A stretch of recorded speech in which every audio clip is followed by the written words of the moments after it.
आजाद हिंदुस्तान जिंदाबाद।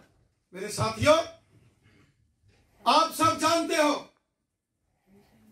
कि जब इस देश में नरेंद्र मोदी साहब की सरकार आ गई, इस देश के अंदर जो माइनॉरिटीज थी, चाहे वो सिख हैं, बौद्ध हैं, जैन हैं, हमारे मुसलमान भाई बहन हैं, समाज के हर वर्ग की भलाई मोदी साहब ने की। मोदी साहब जब 2014 में हमारे मुल्क के प्राइम मिनिस्टर बने, मोदी साहब ने नारा दे दिया, सबका साथ, सबका विकास और सबका विश्वास। वो हिंदू है या मुसलमान है, सिख है या ईसाई है, जैन है, पारसी है, बौद्ध है, मोदी साहब ने कहा इस देश के अंदर रहने वाला हर एक शख्स जो हिंदुस्तानी है वो आपस में भाई भाई।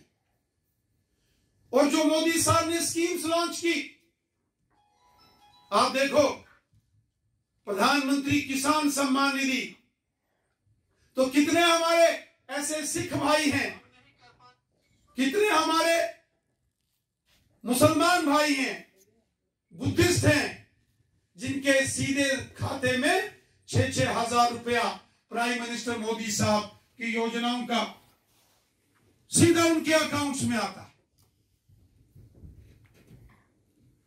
साथियों, मोदी साहब ने जो गरीब परिवारों को प्रधानमंत्री उज्ज्वला योजना के तहत सिलेंडर गैस दिए, कितनी ऐसी फैमिलीज हैं हमारे मुसलमान भाई बहनों की,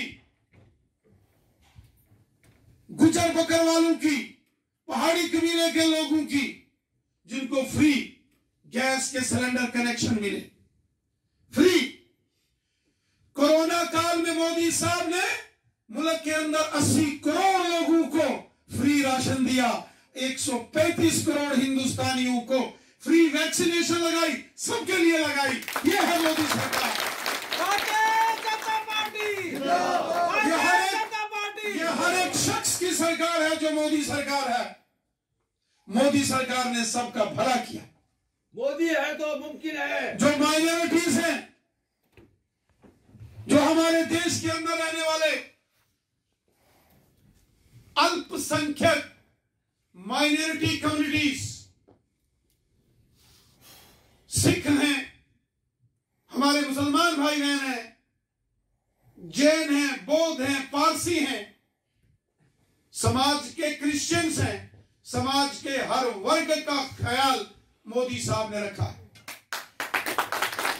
मोदी साहब ने जब भी स्कीमें बनाई, सबके लिए बनाई। आयुष्मान भारत का 5-5 लाख के जो गोल्डन कार्ड्स बन रहे हैं, हेल्थ कार्ड मोदी साहब ने बनाए।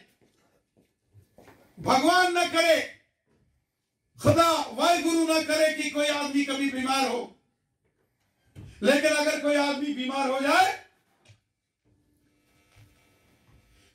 एक साल में एक हेल्थ कार्ड से एक परिवार में 5-5 लाख रुपया यही मोदी सरकार सबको देती है। ये कोई छोटी मोटी स्कीम है क्या? आप बताओ, आप लोगों को इसका फायदा हो रहा है कि नहीं हो रहा है? आपके खाते में 6-6 हजार आ रहा है कि नहीं आ रहा है? मुफ्त राशन मिल रहा है कि नहीं मिल रहा? कोरोना के फ्री वैक्सीनेशन, इंजेक्शन, टीके लगे कि नहीं लगे? सबको मिले, किसी के साथ कोई भेदभाव नहीं। ये मोदी सरकार सबकी सरकार है। मेरे भाइयों बहनों, मोदी साहब ने कहा, आपने देखा जो हमारे सिख भाई बहन हैं, सिख भाइयों की एक लंबी डिमांड थी कि गुरु गोविंद सिंह जी महाराज जी के जो 4 साहिबजादे, उनकी कुर्बानी के ऊपर बाल दिवस होना चाहिए, चिल्ड्रंस डे। मोदी साहब ने वीर बाल दिवस उसकी घोषणा कर दी और कह दिया कि गुरु गोविंद सिंह जी महाराज जी के बच्चों की शहादत की याद में हर साल 26 दिसंबर के दिन वीर बाल दिवस के रूप में मनाया जाएगा। ये हिस्टोरिकल डिसीजन है भारतीय जनता पार्टी जिंदाबाद, भारतीय जनता पार्टी जिंदाबाद। इस देश में डॉक्टर मनमोहन सिंह जी प्रधानमंत्री थे और वो एक सिख धर्म से वाबस्ता थे, सिख समाज से आते थे डॉक्टर मनमोहन सिंह साहब।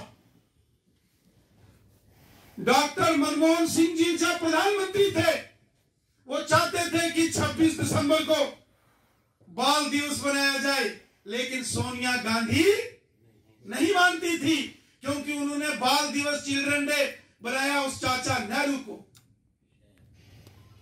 और मोदी साहब आगे ये काम कर दिया। इसी तरीके से आप देख रहे हैं पटना साहब से लेके अमृतसर शहर तक किस तरीके से मोदी साहब ने और सिख धर्म के 10 के 10 गुरु महाराज और गुरु ग्रंथ साहब जी के प्रति कितनी श्रद्धा और कितनी आस्था मोदी साहब के अंदर। जब अफगानिस्तान के अंदर वहां तालिबान की हुकूमत ने गुरुद्वारों को गिराया और वहां गुरु ग्रंथ साहब को किस तरीके से मोदी साहब के जो मिनिस्टर थे उन्होंने लेके आए, हरदीपुरी साहब। और इसी तरह जो हमारे मुसलमान भाई बहन हैं इस देश के अंदर, मोदी साहब की जब सरकार आ गई, मोदी साहब ने ऐलान कर दिया, उसमें उन्होंने कहा मैं अपने मुसलमान समाज के बच्चों के एक हाथ में कुरान शरीफ देखना चाहता हूं तो दूसरे हाथ में कंप्यूटर देखना चाहता हूं। भारतीय जनता पार्टी कितने ऐसे मदरसों के अंदर पढ़ाने वाले मौलानाओं को उन्होंने रिक्रूटमेंट करके टीचर का दर्जा दे दिया। और उसके साथ साथ हर साल जो हज जाने वाले लोग हैं, स्पेशल मक्का मदीना के अंदर हिंदुस्तान की हुकूमत हज यात्रा के दौरान स्पेशल अरेंजमेंट्स वहां किए जाते हैं। और सबसे बड़ी बात मोदी साहब की, हजारों लोग हमारे जम्मू कश्मीर से शारजाह जाते हैं, सऊदी अरब जाते हैं, यूनाइटेड अरब एमिरेट जाते हैं। मोदी साहब ने बोला श्रीनगर से सीधा शारजाह के लिए हवाई जहाज की फ्लाइट लगाई, लेकिन जो हमारा हमसाया है इसको बड़ी तकलीफ होगी।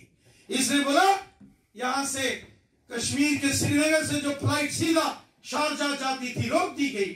मोदी साहब ने वो कहा क्या हुआ, 2 घंटे ज्यादा टाइम लगेगा, यहां से दिल्ली से मुंबई होता हुआ जहाज जाएगा, लेकिन रुकने वाला नहीं। ये मोदी साहब, जो मोदी साहब की योजनाएं हैं, आज कितनी स्कीमें हैं जो माइनॉरिटीज के लिए हैं। आज गांव गांव में गरीब लोगों के मकान, प्रधानमंत्री आवास योजना, उसमें कोई ये नहीं पूछता ये हिंदू है कि मुसलमान है कि सिख है कि ईसाई है, सबके। स्वच्छ भारत मिशन के तहत टॉयलेट बाथरूम बनाने का काम गांव गांव में मोदी साहब ने सबके लिए भला किया। ये सरकार गरीब, मजदूर, किसान, गांव के, शहर के, पहाड़ के, मैदान के, हिंदू, मुसलमान, सिख, ईसाई, महिला, पुरुष, बच्चे, बुजुर्ग, नौजवान, ये सबकी सरकार है। साथियों, ये जो हमारे भारतीय जनता पार्टी माइनॉरिटी मोर्चा जम्मू कश्मीर के अंदर जो मुस्लिम समाज में, सिख समाज में, क्रिश्चियन समाज में, बौद्ध समाज में और जैन समाज में काम करता है, मैं आपसे एक अपील करता हूं, गुजारिश करता हूं आपको कि जो जो मोदी साहब की स्कीमें हैं उनको गांव गांव तक पहुंचाओ। आम, गरीब, मजदूर, किसान, सबको इसका फायदा होना चाहिए। जिस भले के लिए जिस मिशन के लिए मोदी साहब ने ये स्कीमें लगाई हैं, उन स्कीमों से लोगों को फायदा होना चाहिए। आज मोदी साहब ने जम्मू कश्मीर के अंदर गुजर बकरवाल और गद्दी सिपी लोगों को यहां जंगलों में रहने के फॉरेस्ट राइट्स एक्ट दिए, जमीनों के मालिकाना हक गुजर बकरवालों को दिए, पॉलिटिकल रिजर्वेशन दी और इंटर डिस्ट्रिक्ट जैसा काला कानून जो एनसी कांग्रेस पीडीपी ने लगाया था वो खत्म किया। और साथ ही साथ मोदी साहब ने पहाड़ी कबीले के लोग, पहाड़ी कबीला जो जम्मू कश्मीर के अंदर 12 लाख पॉपुलेशन है और ज्यादातर लोग हमारे मुसलमान भाई बहन हैं, आज उनका भी अगर किसी ने नाम लिया, उनके साथ भी अगर इंसाफ की राह पर किसी ने कदम उठा आगे बढ़ाया है, वो मोदी साहब। तो मेरी आपसे गुजारिश है, ये माइनॉरिटी मोर्चा पहाड़ी कबीले के लोगों को भी अपने साथ जोड़ो, एसटी के लोगों को भी अपने साथ जोड़ो और पूरे जम्मू कश्मीर के अंदर एक सियासी तूफान खड़ा करके रख दो यार। और जो भारतीय जनता पार्टी का मिशन है, मिशन 50+ 50 से ज्यादा सीटें लेकर रियासत जम्मू कश्मीर में बीजेपी की हुकूमत बने, ये भारतीय जनता पार्टी माइनॉरिटी मोर्चा ने ये काम करना है और मुझे आप पर विश्वास है, आप ये काम कर सकते हैं मेरे साथियों, और आप करेंगे।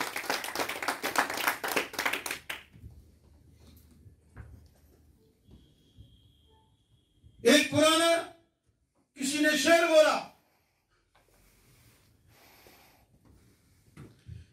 उठ बांध कमर क्यों डलता है, फिर देख खुदा क्या करता है। हौसले बुलंद खुद रखने पड़ेंगे, रहमत ऊपर वाले की होगी। आओ हम मिलकर इस पूरे रियासत जम्मू कश्मीर में भारतीय जनता पार्टी को मजबूत करें और जो सारे काम मैंने आपको गिनाए हैं वो करें। इतना ही कहते हुए मैं अपनी वाणी को यही विराम देता हूं। आप सबका बहुत बहुत शुक्रिया। जय हिंद, जय भारत।